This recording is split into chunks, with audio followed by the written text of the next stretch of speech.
Hello guys, welcome to my course ARKit Basics, lesson number 1, Overview.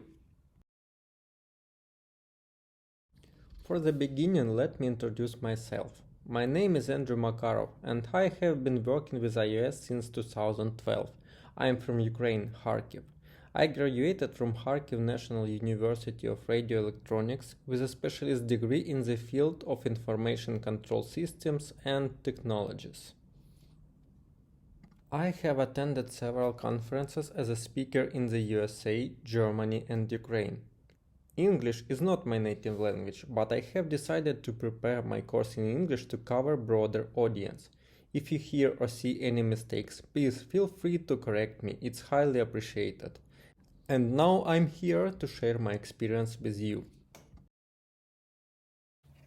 Now let's take a look at our agenda. Today we will start with discussing what do you need to complete the course, what is augmented reality or just AR, the core principles of ARKit and how does it work, and of course conclusions.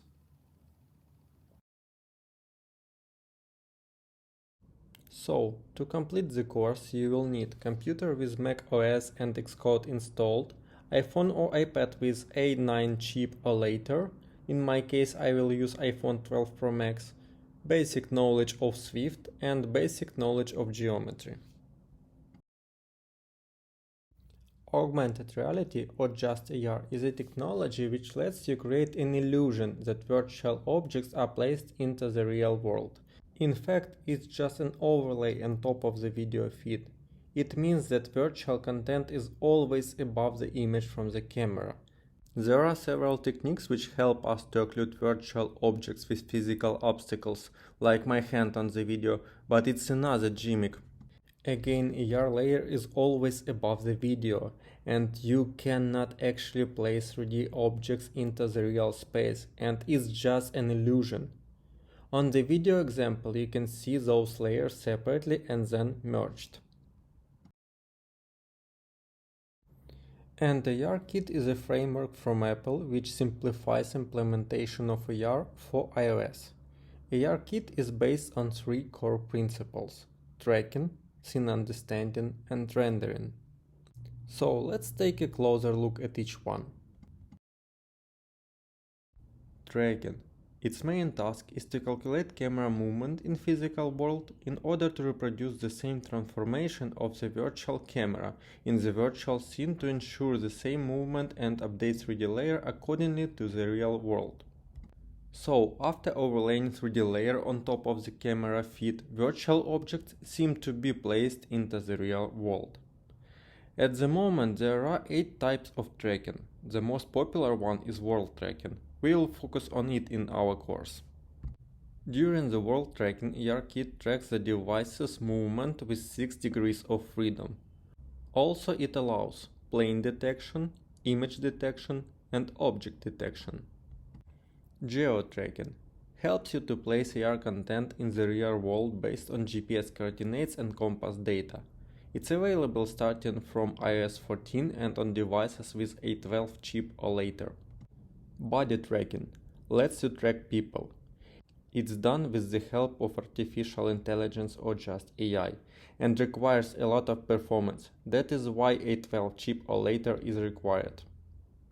Orientation tracking tracks only 3 degrees of freedom, in other words, rotation or orientation. Image tracking tracks known images. Please don't confuse it with image detection during the world tracking. Face tracking tracks users' face and facial expressions to create face filters, memoji, and so on. Object scanning is a tracking configuration which is supposed to be used only during the development to scan features of an object. Then you can use it for object detection during the world tracking. Positional tracking, very similar to world tracking, but uses the camera at the lowest possible resolution and frame rate to reduce energy consumption. Use it when you don't need real-world image, for example virtual reality scenarios. Along with world tracking, scene understanding comes into play. During this stage, ARKit analyzes feature points to perform plane detection. Currently, detection of horizontal and vertical planes is supported. You can use those planes to attach AR content to them using AR anchors. AR anchor is something like a pointer. Also, ARKit can detect images during world tracking and use them as anchors. But please don't confuse it with image tracking. Currently, ARKit is able to detect 3D objects and use them as anchors. But I believe it's just a matter of time, and in future releases of ARKit we will get object tracking as well. Using LiDAR-enabled devices, it's possible to create a mesh of the environment. It is extremely cool and brings a lot of possibilities. Also, you can perform heat testing and raycasting to interact with detected planes, virtual objects, mesh, and feature points. Heat testing is deprecated now, and since iOS 13, using raycasting is preferred. Lighting estimation analyzes lighting conditions of the environment to adjust lighting of the 3D scene accordingly. Environment texturing helps to create realistic reflections. Final step is rendering. Using information from two previous steps, we can draw 3D layer using following frameworks. Reality Kit, which uses high-level APIs to draw 3D graphics. Scene Kit, the most popular one, powerful 3D engine which is still easy to understand. Sprite Kit is very similar to SceneKit but uses 2D graphics. Metal gives you full power and freedom along with complexity. Also, you may use ARKit with Unity or Unreal Engine, but we are not going to focus on it now. Let's get back to world tracking to understand how it works. As soon as you start tracking session, ARKit starts using motion sensors, namely accelerometer and gyroscope, to estimate device movement. That is why world tracking requires static scenes. If you try to use it in an elevator or a bus or a train, etc., it will not work properly. Along the motion data, ARKit also analyzes frames from the video feed to find feature points and compare them between the frames. In other words, visual inertial odometry is performed. We can say that feature points are distinct contrast points at an image. On the video example, they are presented as yellow dots. As you can see, there are no feature points at a white sheet of paper. In poor lighting conditions, features may not be recognized as well. That is why ARKit requires well-lit and well-textured environment. Moreover, visual and motion data must correspond. ARKit works in metric scale in local coordinates. Scene origin is always located at the starting position. On the video you can see the origin visualized as well. Working with the ARKit session, you should take into account its life cycle. There are three possible tracking states: not available, normal, and limited. Limited tracking state also provides the reason. Initializing. The AR session hasn't gathered enough camera or motion data to provide tracking information. Relocalizing. The AR session is attempting to resume after an interruption, for example after a phone call. Excessive motion.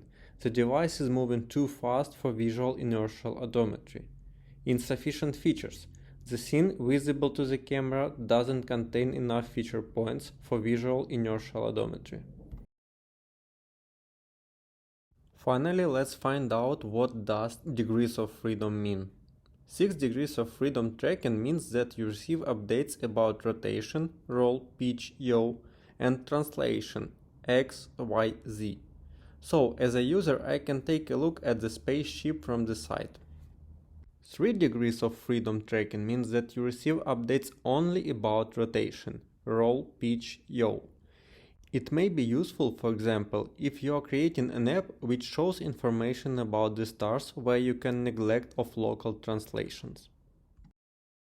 So, during the lesson you have learned what is AR and core principles of ARKit: tracking, scene understanding, and rendering, differences between tracking configurations, limitations of ARKit, static scenes, well-lit and well-textured environment, tracking states, not available, limited and normal.